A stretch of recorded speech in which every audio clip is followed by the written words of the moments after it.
Welcome to another episode of Remotely Renee. Feeling good this week. A lot going on. We're going to talk about LeBron James being a billionaire, an active player being a billionaire, Space Jam. Speaking of space, people went to space. Civilians went to space. We're going to talk a little bit about that. Name, image, and likeness. We're going to have to talk about that all the time because there's deals going around everywhere. We got a little NBA Top Shot coming up. We're going to talk to Katie. Man, there's a lot happening today. So I'm going to bring in the Too Lit crew. We got my VP, my manager, Paul Garino. We got my sister, Nicole Young, in the building, which is also my COO. We have my Snooka Booker, my me Madre, my advisor on life, Snook, in the building. What's up, Too Lit crew? We're going to get right into it. So let's talk a little bit about the empire that is LeBron James. So first, let me start off by saying, does anybody have any thoughts that Jeff Bezos and his Amazon crew had just a spaceship that went to space for 11 whole minutes? I mean, it's not even with NASA. It's the first civilian plane to space. What are our thoughts here? Sound off. I want to hear this. Wait a minute. They was only up there for 11 minutes. I was confused about the 11 minutes. Yeah, exactly. I already 11 whole minutes is how long they were in space. And they spent like bread. For 11 Spend all that money for 11 minutes up there. 11 minutes. I am so, let me tell you something. First of all, there's a couple things that upsets me about this. Number one is I had no idea it was for 11 minutes. The way that they were talking, some people had circled the earth a couple times, then came back down and had a story to tell. So that they was up there for 11 minutes. I'm not taking away that is probably the most beautiful 11 minutes that they've ever experienced. So I'm not going to be one of them people. But then you came back down and said, oh, y'all mad because I went to space? I'll give my friends $100 million. And I'm like, how does that equate? So people complain because you wasted money. So then you just, I'll just throw $100 million to a couple people. Use it how you want to use it. Be happy. What they should have done is if he wanted to come back, give some money, he should have said, okay, people, y'all help me contribute me going to the moon, or not even the moon, I'm sorry, outer space for 11 minutes. I'm going to go and throw this bread back to the next person who orders from Amazon. You can win $50,000. I mean, like, he could have spread it all around, you know. Spread the wealth. Listen, everybody on here right now, we are avid Amazon shoppers. We probably halfway paid for Jeff to go to space ourselves. I mean, I'm ordering everything. At this point, I don't really go to the grocery store. I'm ordering all the time. I like Snook, I already know. Okay, well, you know, I sent a text in our family chat not long ago that we should become members of AA, not Alcoholics Anonymous, but Amazon Anonymous, because we got a problem with that Amazon. And the other part about it is I would have liked for him to, even if he was going to go and spend that kind of money, okay, because I know this is something good for science and NASA and all of that. But what about, let me match that and just give $100 million to help feed the hungry around the world. That's going to be, you know, my emphasis, besides the, you know, hook it to something else and give something that would mean a lot to a lot more to a whole lot of people along with it. Look, Buka said you better do some philanthropy with that money. Yeah, the other kid was 18 that was on, and his dad bought the ticket. Like, this reminds me of Willy Wonka and the Chocolate Factory for some reason. I don't know why, but it's like the storylines of Willy Wonka where there was a rich kid that the rich kid's dad bought all the candy to make sure that the kid got the ticket. So there was one on there. There was one group that kind of you give it away in a sense. I mean, that's why we like movies. Movies is parallel to life. But on to LeBron, speaking of movies, Space Jam, along with all the other things that LeBron done, has made him a millionaire. His current billionaire. I'm sorry. Excuse me with a B, the Billy billionaire. Excuse me. LeBron's current endorsement partners, just to name a few, AT&T, Beats by Dre. Shouts to Beats by Dre. We just saw Sha'Carri Richardson's commercial. Okay. Blaze Pizza, GMC, Nike, PepsiCo, like Walmart. I mean, he has a lot, not to mention Spring Hill Company, that's a production company, media company that's taken over the world. Part owner of the Red Sox, Keep Liverpool. it coming. Yeah, and also the Pepsi one. I don't know what I forgot. I think we talked about it. I forgot the exact numbers, but he left Coke for Pepsi, so it was a big deal. Oh man. You know it was a bag, but I mean, are we surprised? So his prize money was $700 for off the court off the court money, 300 million, correct, for his on the court VP. Is that the kind of breakdown?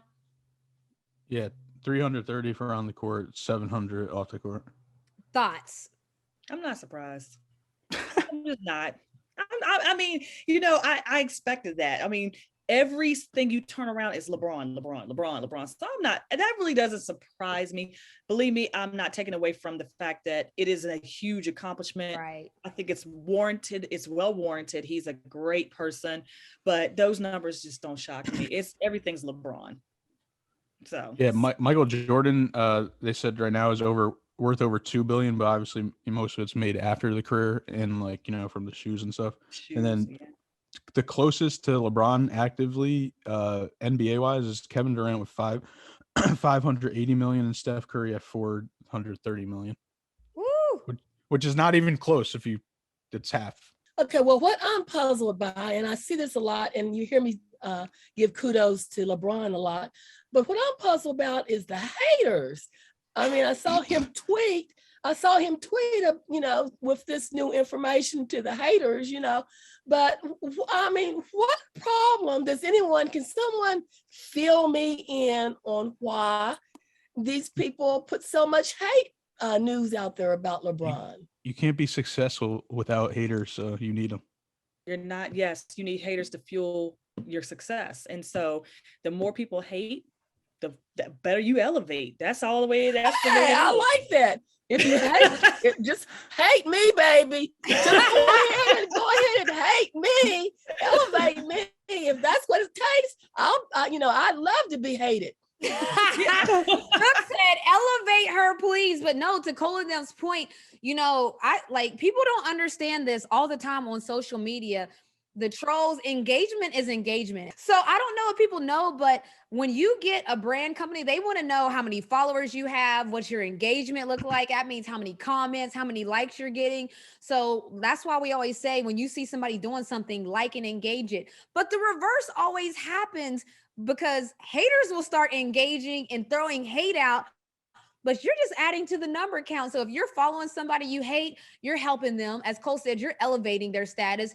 If you're tweeting to LeBron about how much you don't like him, that's why he's thanking you guys, because now his tweet count, his numbers, it's going up. You are elevating that person. So haters don't know it, but they're fans in disguise, and they're actually helping as fans as well. So Snookerbook, and answer your question, they hate him, but I don't know why. People hate seeing success. Maybe the misery loves company. When we say people, we're only talking to the trolls that do. If you're a supporter and you love them, obviously this isn't about you. But he wrote hi haters all the time, and LeBron's talking to the haters.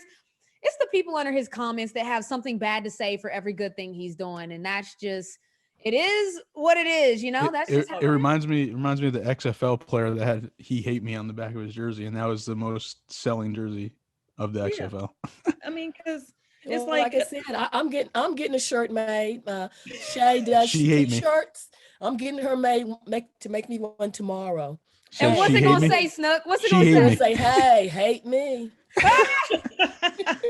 Okay, so speaking of, let's move into remote reviews, where we're going to talk a little bit about Space Jam. It came out. We all wrote into the chat. Well, actually, VP wrote into the chat, hey, make sure you watch Space Jam. We're going to talk about it. So let's talk about it.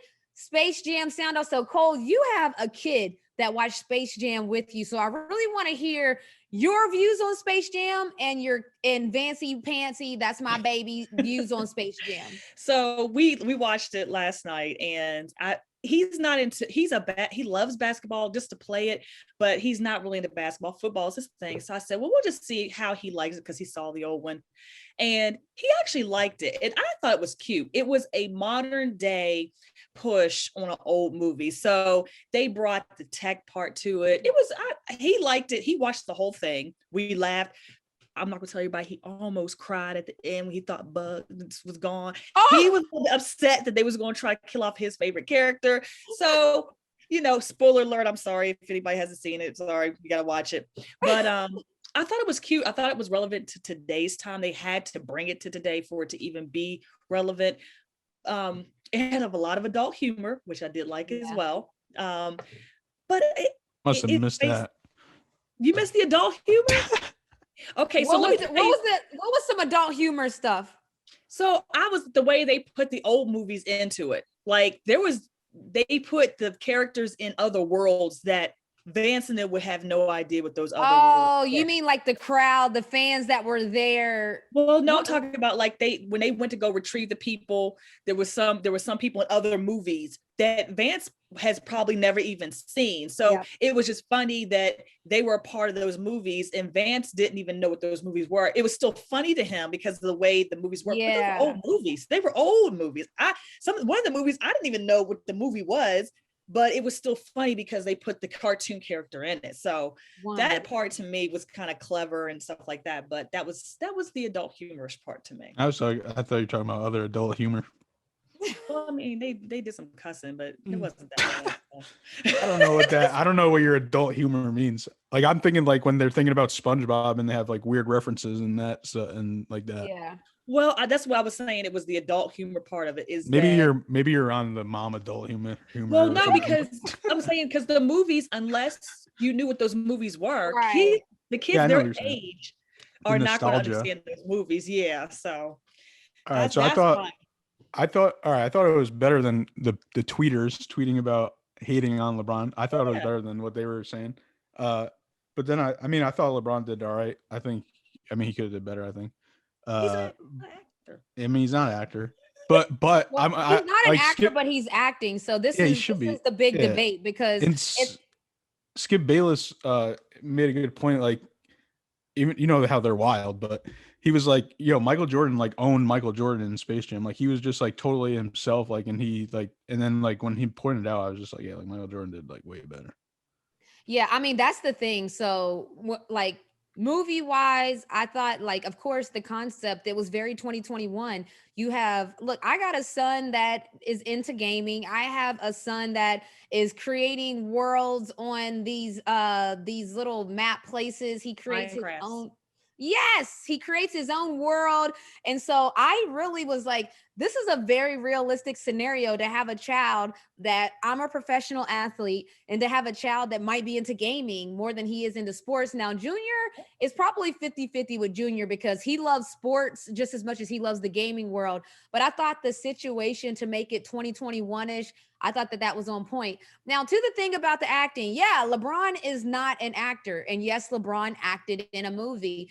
It's tough because we saw Michael Jordan do it and we've seen even a Ray Allen do it to where it was so casually good. It was like you always set the bar low for athletes, as you probably should because they're not actors. But when you watch MJ do it, and I went and watched Space Jam 1 right before I watched Space Jam 2. I like to do that with the movies. Yep. So I was more so, I looked at it different. LeBron, he's not an Academy Award winning actor, but when I was watching Michael Jordan act, I was shocked because, I watched Space Jam when I was younger. And so when you're digesting stuff when you're younger, you don't look at like acting things like, oh, wow, he was very believable. Ooh, look at his nonverbal cues.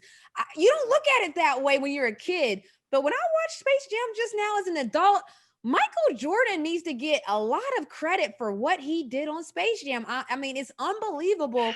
Like to say how he owned it. He really did. Like Michael Jordan I know he was playing himself, but it's not easy to be an actor as we're seeing. So that was my views on it. I liked how there was all kinds of, they were going to keep your attention in this Space Jam. There was stuff happening all over the place. The fans that watched the game were Men in Black, along with every other Warner Bros. It. Character that you could imagine known to man. So they did a good job of pulling in a lot of different worlds, I think. But I would just love to have seen more cameos, IRL cameos of the professional athletes that were on the squad. You know, we saw on the previous one, Charles Barkley and them had to go to the doctor's office and they were confused. So I was more so thinking like, if we could have saw more cameos, like I would have loved to see Diana Taurasi more. She's hilarious. I think that she's one of those people that could be natural, great actors. So that's my 2-piece on it. I just thought we could have seen a little bit more from everyone. But I like the it was a realistic scenario to me. I mean, especially for my personal life, I was like, wow, this hits home to me personally.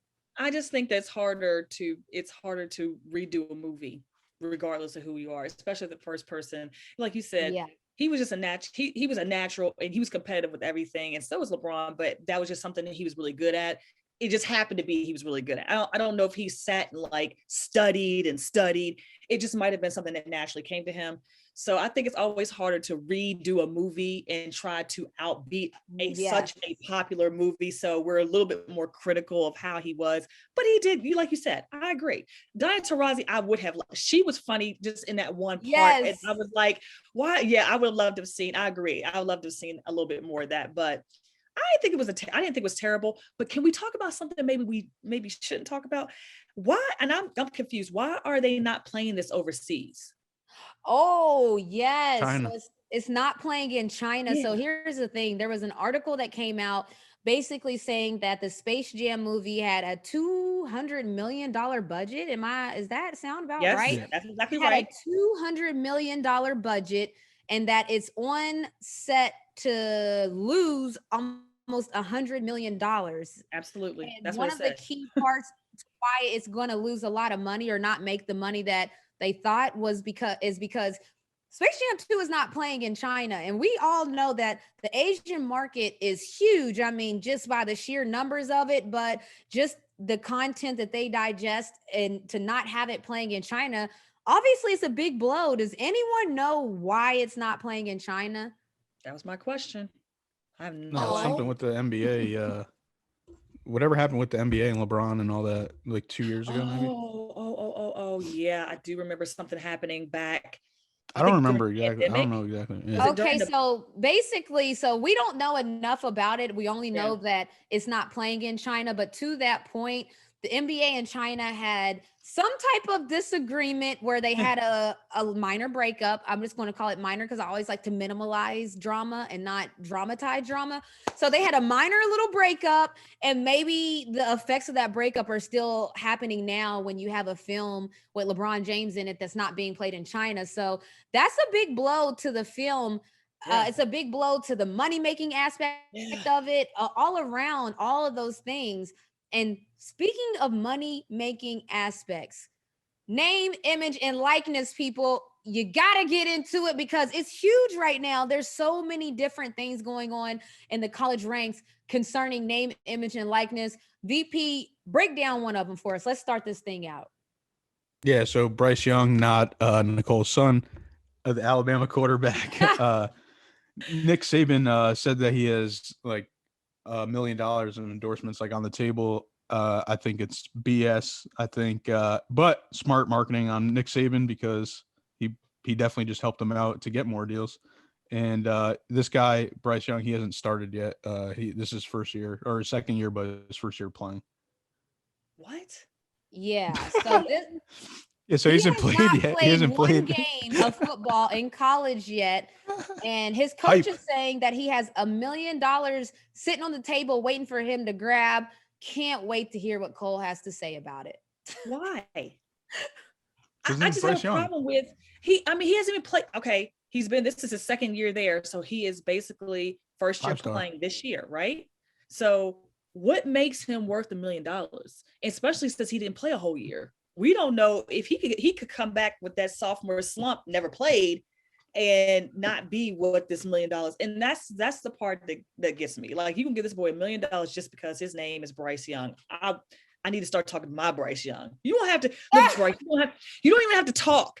Just if you could just go out there. I mean, that's what we're literally saying. We're literally giving people millions of dollars on a thought that they may be something great. And that is, if you talk about bad behavior as far as spoiling people, if they have nothing to work for, because he can get $1 million without even doing anything.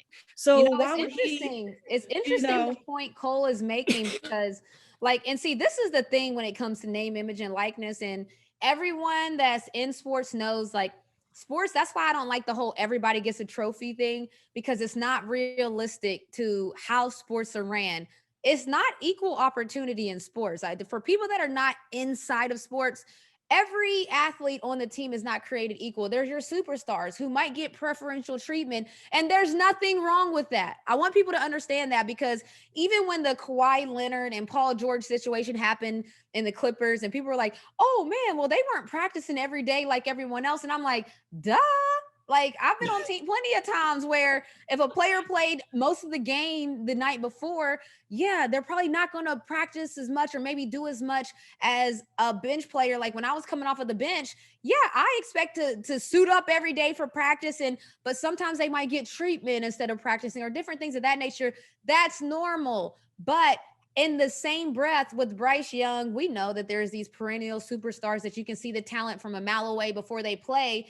But to Cole's point, if I'm a company, I got to see you do it, baby. I just got to see a little something. Show me a little something. I'm just saying there's two ways to look at it. You could be the company that gets in early before he shows you a little something, and the price tag goes even higher.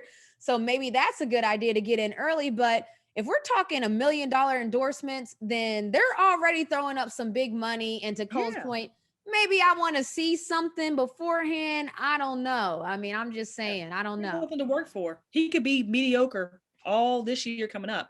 Not saying he's going to be. I'm not wishing that on him, but he could be mediocre, and his money is not. You're going to get his jersey? That's what it could be. Young on the back? You're going to get that? You're going to get his jersey? It's going to say Young on the back? No, I already have my jerseys with my Youngs on back. All my Youngs had jerseys. Okay. We already got them. I don't need to pay for Bryce's. I got a real Bryce Young jersey already, and I've seen what he could do. So I don't need to have Bryce Young. Shouts to my nephew Bryce Young, just because this is wild anyway, as we're talking about the QB Bryce Young, because we do have my nephew's name. My sister is Nicole Young. Her son is Bryce Young. So this is mind blowing. What's in the name? If somebody wants to throw my Bryce Young a couple bones, he has a great voice. He could, you know what? Bryce Young, my nephew, should do the intros for Bryce Young, the QB, because that's the thing. Snooka Booka? Just add hate me to the back of Bryce Young's. Elevate. Come on, man. Well, Cole, do you want to be sicker? Mikey Williams, who is a high school basketball player. A junior in high school. Just signed with one of the biggest sports agencies in the world. For what? For endorsements. I mean, he's Mikey. They said he signed for school, but for agency.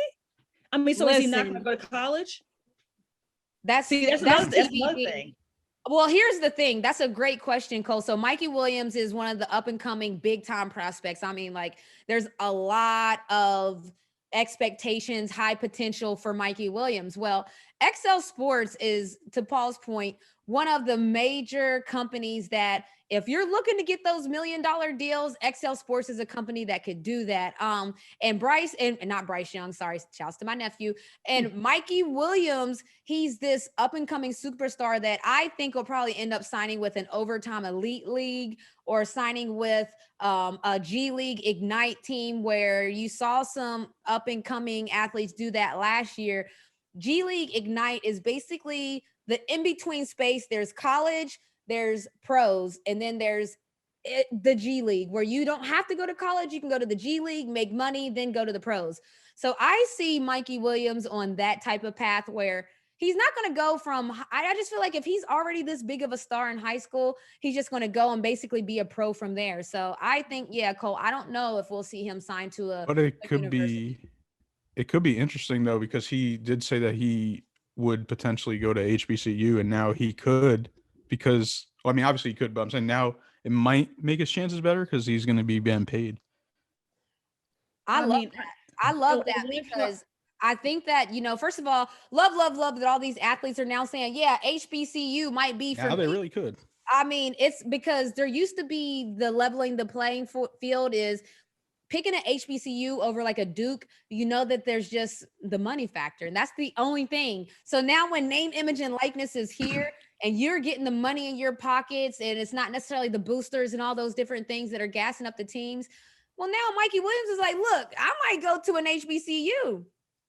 Also now Miami, I don't know what's going down in Miami, but because they're not that good, first of all. So I don't get why everyone's, I guess it's just the brand, but now like the boosters are putting something together where they're going to sponsor them.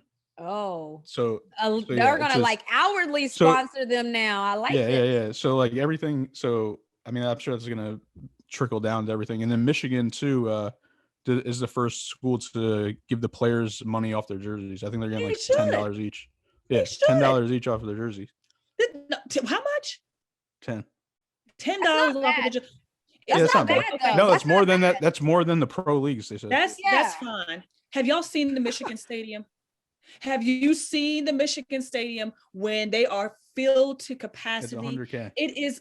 It's like, and it's bigger than pro. It's bigger than the pros. Yes. So I get what you're saying. I would feel better. They say, we'll give you something off the seats at the games. See, I like the way my sister thinks. Okay. I'm sorry, because you talk about the jerseys, there might be people who buy the jerseys. And the thing is, you have to be a fan to buy the jerseys, but you know how much extra money you would get if you get off the fans that go to the stands, because it's not just Michigan, it's whoever plays Michigan in their stadium. So, I basically just feel like that's the way they should do. You want to impress me, give them some money off them seats.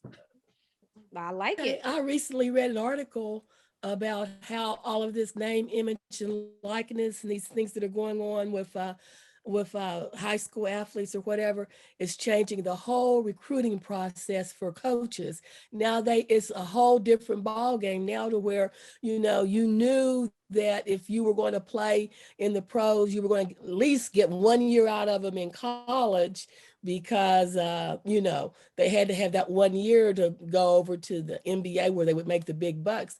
But now it's kind of a slippery road that the coaches have to follow for recruiting, because you can't, there's still all of these NCAA rules out there. And so coaches just can't jump from one player to the other for recruiting.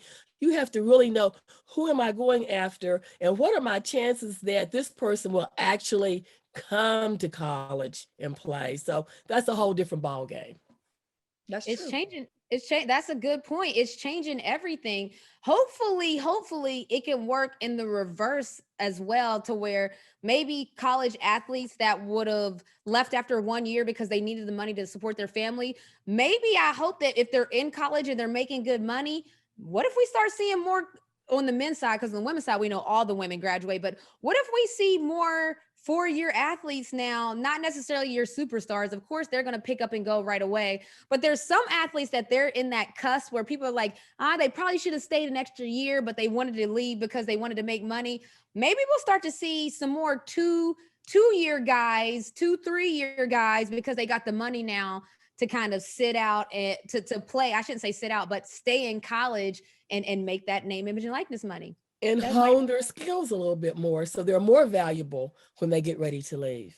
That I would say would not apply for football, because I'm sorry, the injury rate is 100%. So if they're going to give you millions of dollars and you're in there 1 year, the chances of you getting hurt is so much higher than basketball that I wouldn't fault anyone who wanted to go. Let me get my 1 year. If I'm big enough, let me go ahead. Let me get my pros to sign my contract. Yeah, but football, you can't do that though. You have to stay 3 years. Football never will leave. I mean, so football. You have to stay 3 years for football. Oh, 3 years. But Jamar Chase from LSU is like basically the best wide receiver out of the class. He, for the Corona year, he sat out to just not get injured, and then got drafted like, I forgot, 7th overall or something. So you have to be there 3 full years, or your third. Yeah, or year. you have to be 3 years like out of high school or whatever. Shake those brains up good before you go to. Yeah, that's what I'm saying. Like, I mean, I didn't know it was 3 years. I thought it was like sophomore or whatever. I didn't know there was a 3-year span, because that's pretty scary too. I'd be tiptoeing. No, so that's why it's going to be good for college players, because if you do get injured, then I you know, get that's what I'm saying. endorsements. So get your money. But also they have and insurances too, because if they have insurances for draft, if you felt like, I remember one guy fell to the 7th round, so he had like $1 million insurance policy, so he got that $1 million. Yeah, I remember that. That was that's amazing. Yeah, yeah. Listen, I'm gonna tell you right now, name, image, and likeness changed everything. And I mean like everything, because now there's going to be situations like I told you in the pros. Imagine being a college player, you come to the pros and you're making less than you did in college. It's just, there's so many different things that'll happen on so many different levels. And we're going to talk about it all. And speaking of different levels, NBA Top Shot is doing a lot of different things. It was really viral and hot when they first came out, and they're adding more and more to it. We saw that Quavo now is going to have a collection with NBA Top Shot. There's going to be some WNBA, NBA Top Shot. So I'm excited to see where Top Shot is going, and we're going to talk to Katie Tedman all about it. Katie, welcome to Remotely. And so just tell me, Katie, what does that entail? What is your day-to-day life like? My day-to-day is actually super fun. I basically just talk to other people who love sports about how we can do new technology things with sports fans. But really the way I look at it is every conversation I'm having is about bringing value to sports fans. So I am a sports fan. This is, in my own self-interest. And, really what we're trying to do at Dapper is, create an opportunity for communities, brings people who love sports together. And we think we've done that a little bit with NBA Top Shot. Oh, no, you've done that. Okay. So I want to know, speaking of NBA Top Shot, like when did Dapper start to develop NBA Top Shot? Like, how did this become a thing? Yeah. So we, when I had joined the company that was before Dapper, it was called Axiom Zen, and we spun Dapper Labs out of it. When I joined Axiom Zen, we were just building crypto kitties. And I had just left the NFL and moved to Canada and was like, I don't know if I can work on pink cats. Like, I'm not sure if that's for me. But once we launched Crypto Kitties at the very end of 2017, my whole thinking about it started to shift, where I was like, oh, we made a little bit of money off of this thing, but really all of the value is captured by the people who played this game. I could totally see how for sports leagues, especially because people don't always love the league itself, right? You love your team, you love players. You're not like, oh my God, the NBA logo is my favorite thing on the planet. It's like it's what I root for. Right. I was like, oh my goodness, this is a really crazy way to bring value to fans from leagues. And so we then started kind of figuring out, how do we find the right partners who are going to be willing to let us do something that at the time was a little crazy. Yeah. What we walked into the NBA office and proposed made no sense, right? In what we knew at that time, we knew from doing Crypto Kitties that this concept of fan generated value is going to be really powerful. But there's no way that the league could have known, that we were going to create something that was this successful. And so I had called a friend who called a woman named Adrienne O'Keefe. And Adrienne was willing to take the meeting really in the beginning of 2018. And that's where we started. Her and I, along with our fantastic teams on her end and on our end, have just been working towards, bringing this concept to life for a long time. And it took us 3 years to launch Top Shot. So I think people feel like it was an overnight success, but really it took us a long time to get there, to build the technology, but also to make sure that fans were going to love it. And so they were willing to come along for that ride with us, which really I think was kind of risky. And maybe they were like, well, if it's terrible, nobody will ever see it, so maybe it's not so risky. But people saw it and they're happy with it. No, I love that. And I love the two women started this. Shouts to Adrienne, shouts to you, Katie. So what has it been like since Top Shot blew up? Because it blew up. It's been crazy. I mean, there were a lot of long days. There were very, very few days off for a while. But what we did was then we said, okay, we proved it out, right? We made a kind of prototype. The prototype worked. So now what do we do? And so we started hiring amazing people out of sports and tech and gaming. And so we've built this team and we're continuing to grow that has really found new amazing ways to create experiences for fans. I was at Game 5 where we brought 8 collectors and their guests to a suite to watch Game 5 of the finals. One of the participants flew in from Switzerland. So that might be a once in a lifetime experience for people to do that. And the reason that that door was unlocked was because they were so excited about collecting and they're so excited about the sport. So it's just been wild, and it's been so fun because we can try all of these new things. And the league's really supportive. The Players Association is really supportive, and fans are super supportive. So it's like a perfect scenario.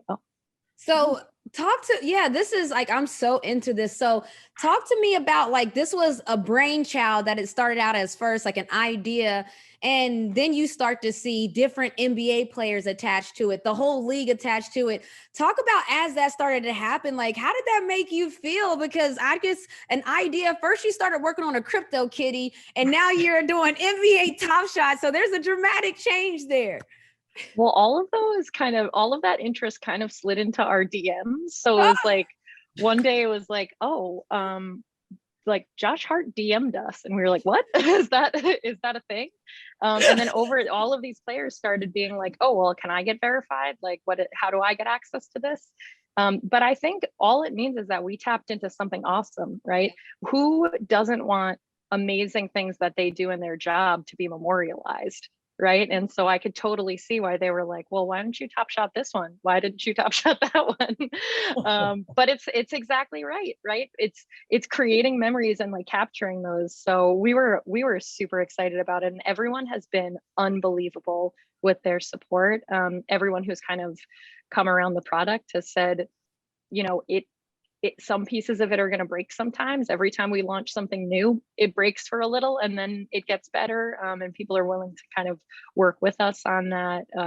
You know, athletes have given us feedback.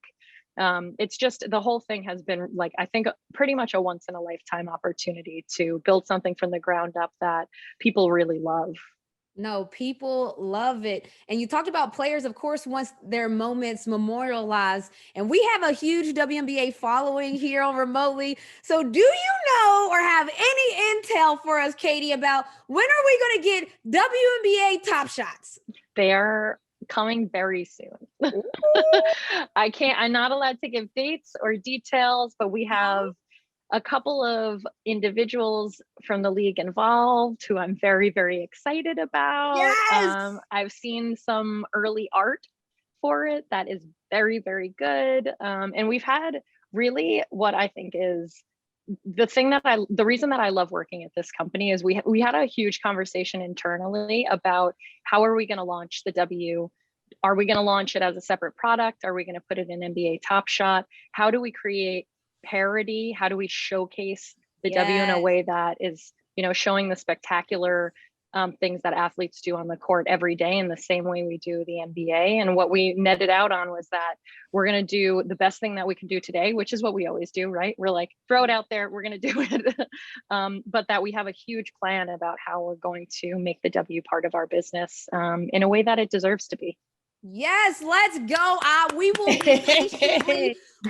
patiently waiting for WNBA Top Shot, because, you know, there's an aspect that Top Shots brings that even sometimes the casual fan that might not watch the game, they start to be more engaged with what's going on in the game because they want to get top shots that have a certain value level, or they want to know what players have a trajectory that their top shot might gain more value over time. So I see WNBA Top Shots not only just being an avenue for WNBA players to memorialize their moments, but for fans to start to kind of attach more to the brand of the W and see it as an opportunity. So have you seen that happen with the sport where it might not be a huge sports fan, but they're attached to the Top Shots?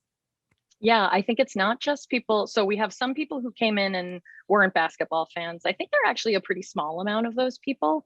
But we also have people who came in and were like, I just haven't watched a game in a long time. And like, I'm watching games again now, or like, I bought a hat and a jersey. It was weird. I was just like, I should have these.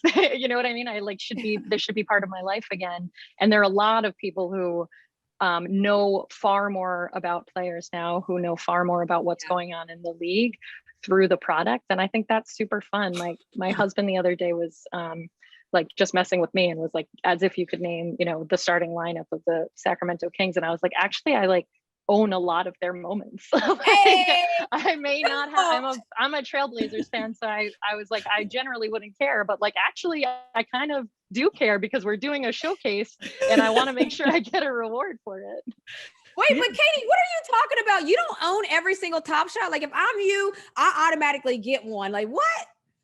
Well, when we were starting, we were like all really active players, but when we grew, we wanted to make sure that we didn't like, there wasn't any weirdness with the community. It's not like, oh, you know what's happening in a pack, so you have a better chance. So our legal team is working on a player policy, which I can promise you I ping them every day because that needs to come out before we drop the W packs because I need to be part of that process. But yeah, we're working through how to make it safe for community members and make them not feel like we're getting a better deal than they are. I like that. See, you're more fair than maybe I would have been. I like it. So you guys have a new partnership with Quavo called the Quavo Quest. What can you tell me about that? Yeah, well, I mean, he's a fan of the product and he came together with the team and we put together this opportunity to bring more culture and bring more music into the product, something that we always wanted to do. Having his support has been amazing. But it's just another way to collect, right? It's like you go in and you're like, oh, what showcase am I going to work on today? Or like, what challenge am I working on? And then it's like, oh, wait, what's happening in here? And I think that's what we like really, we want the product to be like that. You come to the website and you're like, oh my God, I missed something. What is happening here today? And that's exactly what happened because I'm a frequent the website and I saw Quavo and I'm like, hold on a second, what is Quavo doing on here? So I love how y'all are expanding, constantly expanding, growing, and being progressive. Now, before you go, I want to open up one of my packs live here and you kind of walk me through if it's valuable, if it's not. I always let Snooka, Booka, and Cole kind of pick which ones they're going to take. So VP, can you cue it up for us? And we're going to open a pack live while we have the head of partnerships at Dapper Labs here with us, Katie Tedman. So let's see here. I got a couple pre-order packs. Let's just go with a common pack base set and see what we're working with here. You know, I'm going to say I love everything, right? I'll take it. Listen, you should. You created that. All right, open your packs. Let's see. Cole, which one do you want to let's see. Is it going to be the 3 again like normal? Bomb. Oh. Cole, behind door number 1, 2, or 3. What we got, baby? 2, baby. Go for the 2. Let's go, Paul. Let's go. Number 2. Okay, the Clippers. Yeah. Right. I would be very happy about that. Okay, let's see what it is. Great. Okay. What are you thinking, Katie? Damned it. First of all, he's getting in there in years and he looks pretty nimble there. So I'm pretty impressed by that. I feel like Serge is an all-star. He's phenomenal. It's a 4-digit serial, which for a common is great. I love that. I would keep that. That would go in my collection. I mean, a 4-digit serial. See, y'all got to get the lingo. She means the serial numbers. Everyone is numbered, and we have a 4-digit serial, which, like she said, not a bad serial. I mean, I'll say a 1-digit, a 2-digit better, but 4 digits still good. Still good. Come on, 1 digit, Snooka Booka. Which door, 1 or 3? What door are we opening? Well, since all the numbers 1, 2, and 3 are my favorite numbers, I guess I could choose either 1 or 3, but I'll go with 3. Let's go 3, baby. We want a 1 serial, a 2 serial. Okay, Brooklyn. James Harden. Oh, wait. I like this one. Now, I like this one because, now, Katie, you tell me, isn't Spencer Dinwiddie really heavy into Top Shots? Yeah, he's really heavy into crypto. He's got his own crypto company called Galaxy. He's an investor in our company. He's been a huge supporter of the product. He's super, super knowledgeable about the space. So it's like crypto inception for that one. Ooh, crypto inception. No, that's a great one because we are also Galaxy affiliated here. We work with them. We're going to be doing something with them very soon. We're in that space. So I really, really like that one. VP, let's see what's behind door number 1. Michael MPJ, Porter I'd be happy Jr. with too. Talk to me, Katie. What are we thinking about this? I love that. I mean, I think so far as like somebody's collection who's putting MPJ moments together. Like, this is a really nice one. It's a little dunk. It's not like too flashy. I like it. I'll take it. Listen, we will take it. So for people that don't understand, Top Shots are your digital moments that you can memorialize in a sense of athletes. You get different moments. It could be a dunk, a pass, a layup.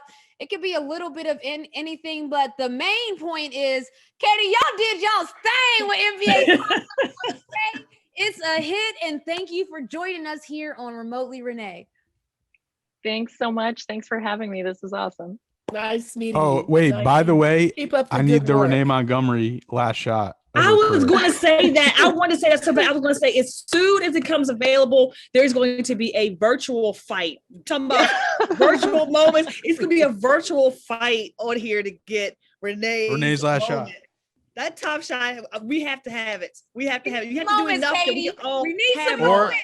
Or I want the one I'm gonna be in it because like she hits like some threes and put up 30. The three. So. He's sitting in the back. He wants that one. And he's sitting. I need that one. He's in the crowd, so he wants I'll put to in a good word.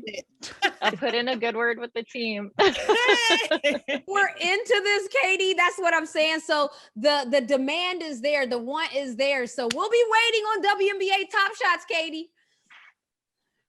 Awesome, guys. Thank you so much for having me. Thank you. Nice meeting you. Thank Awesome. you. And speaking of this NFT virtual world, VP, please tell me what's going on with this horse racing, because this is really wild to me. Yeah, so the company's called Zed Race, and it's basically like virtual horse racing, like NFTs. You're buying these horses and breeding them and auctioning them off, pretty much like real life, but they're virtual, and they cost. The price range is $130 to $45,000. Yeah, that's a huge price range. So let me tell you this. What in The Sims is going on right now? This sounds like a real virtual world that you pay money to play in this world. But Kevin Durant, we talked about him a little earlier. He was one of the top athletes that like active athletes, and he has like what, $500 million to plus to his name. This is why Kevin Durant has the boardroom. He's in different things, investing in different stuff. He has his own 35 ventures where he invests in things like Zed Racing. I'm telling you right now, when I was talking about NFTs, Snook thought I was crazy. Cole they wanted the cold hard cash. How about betting on a digital horse for $45,000? Like, how about owning a horse for $45,000 that's digital? Digital. I don't understand. What is the purpose of having a horse that you can literally pay for a real horse? You can literally go to a real stable and see the real horse and touch and pet it. But you want one that's virtual for $45,000 that if your computer glitch, or if you lose the thumb drive, it is gone forever. I just can't see. I don't understand where we're going with this. I don't understand. So you know what's going to happen? Let me tell you, I'm going to say it out loud. I'm going to put it out there. If I want to give me some money, I'm going to start making virtual houses. And I'm going to start selling virtual homes. And you can come to my virtual Airbnbs and stay for real money, because I'm going to get the real money, not the virtual money, real dollars. But we're going to start a new home venture. We're going to start this home venture, and we're going to start renting Airbnbs virtually and selling virtual homes. How about that? That way, people want to give their money away. We should have them in all the major cities so that if you want to go to, say, for instance, where we just came from, Las Vegas, you live in our virtual house, and we'll take you to a virtual casino. We'll take you to a virtual Las Vegas show. We'll take you to all the virtual sightseeing things that you need to see while you're there. And so when you leave our B&B, our virtual house, you'll have been there and done everything you need to do. Oh, yeah, we can do packages. You want to go on a virtual helicopter ride? You can do a virtual jet. But you got to pay for the fuel, so we can put that package on there too. I'm telling you, we're going crazy because the price range itself. How do you go from, what was it, 145 to 45,000? Like, what kind of range? Would you get a piece of horse? You could get the horse head for $145. You can get the legs for another. You have all four. You just wouldn't buy one leg. Okay, so you know what? While Cole and them are making a joke, this is not too far-fetched, because here's the thing, right? The concept that they're basically describing is virtually traveling. And that is a concept that I'm shocked we're not there yet. I mean, in a sense of Let's go. of virtual tours.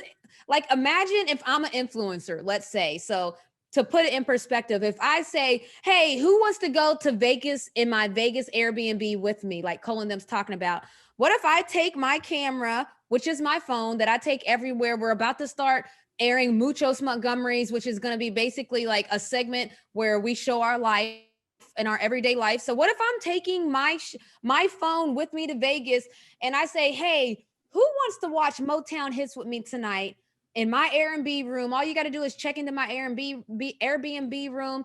It costs $45 for you to watch the show, but I had to pay $2,000 for these good seats in the front row. What if I'm showing you this? Obviously, you know that's illegal. But we're saying, what if it gets to the point where you can do that? Like, you go everywhere that I go with me and you pay for it. That's what it looks like to where we're going, where basically you can live life from your tablet or your phone. It's really crazy that you can buy and do a lot of things. And back to the horse racing, I think that, you know, if somebody's investing $20 million in it, it has enough to go viral right now. I mean, we went to the Pandora is an attraction at, which one is it? Disney or Universal? I don't know which one that's at.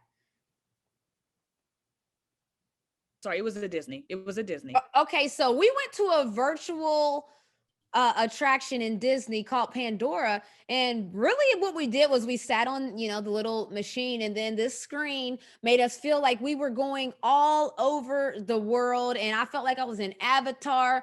I felt the wind. So if everybody started to get these little VR things, you know, we know there's already the goggles and the glasses already, but what if people started to experience things like Zed Racing right in the comforts of their home, and we start selling out houses and Airbnbs? I don't know, Cole. I mean, y'all are joking about it, but let's get started. Far-fetched. Well, no, let's get started before somebody rich sees your show, and before we can even get to the drawing board, it's already up and out. Yeah, but you know what? I mean, if we're joking about this, but another thing is you paying $45,000 for a virtual horse for racing, and it's all the computer deciding who's going to win. I don't like that either. I mean, Vegas is Vegas. How do they decide that, VP? Like, yeah, how like who decides which virtual horse gets to win? It's like I have no idea. I haven't seen it yet.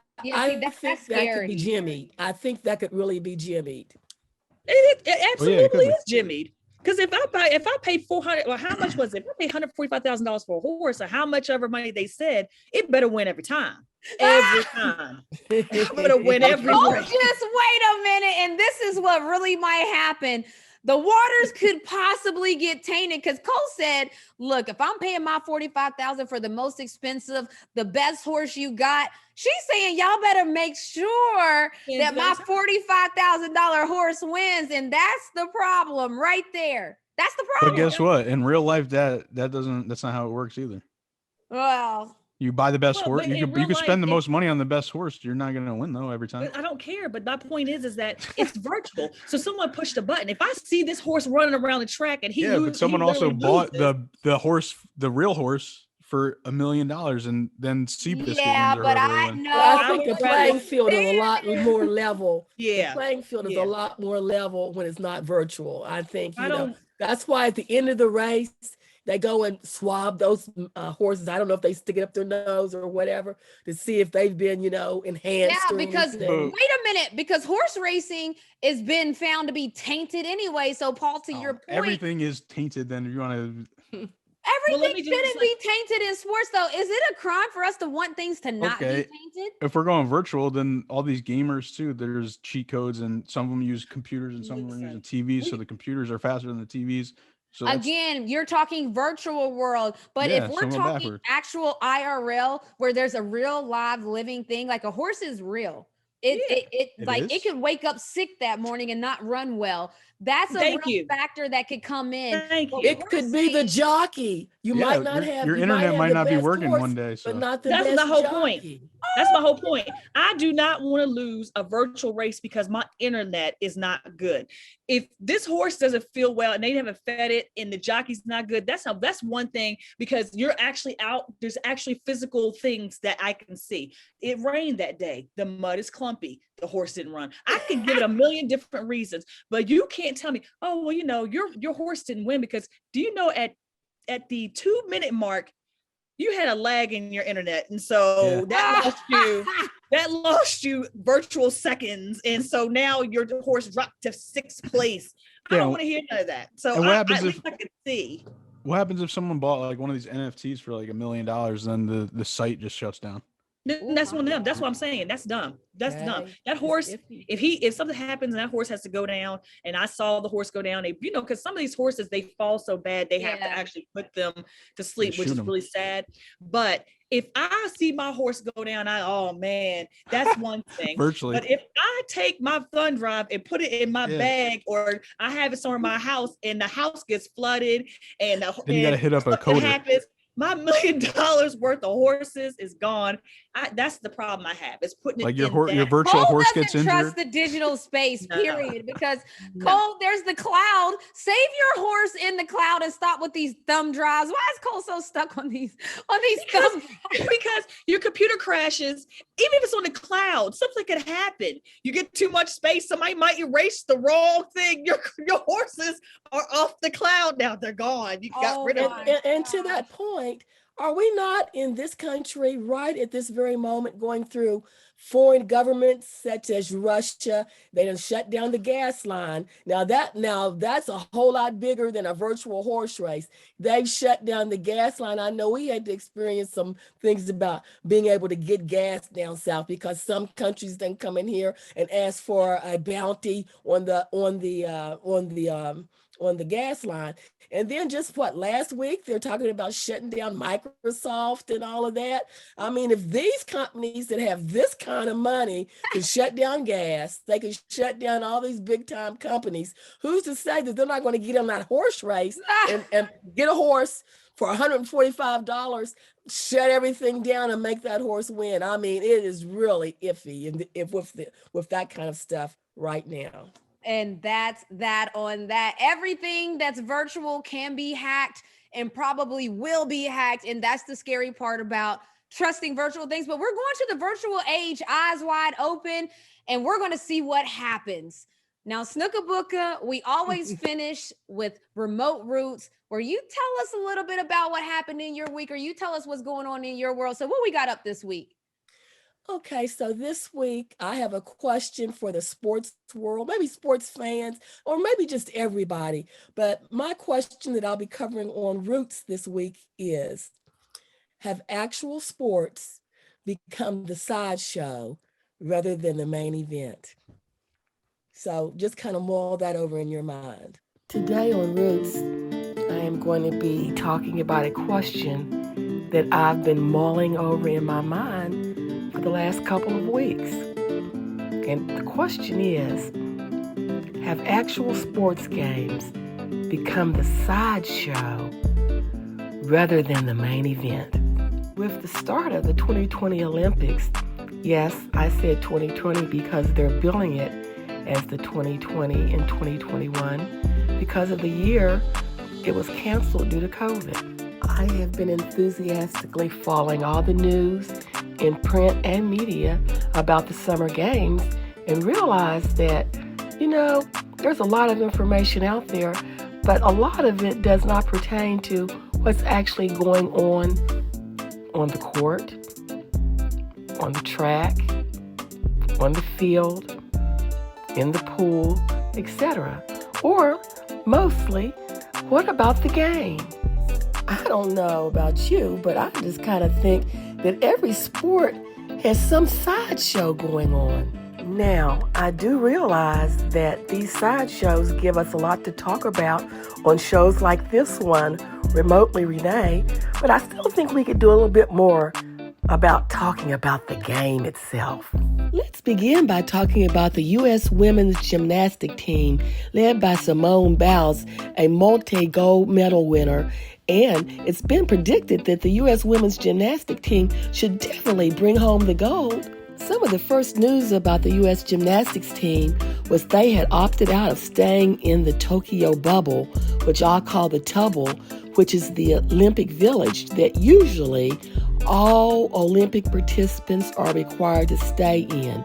They have chosen to stay in an adjacent hotel for the Olympics. Now, my big interest in gymnastics began when Mary Lou Retton from West Virginia won gold at the 1984 Summer Olympics. It prompted me into putting my girls into gymnastics when they were young.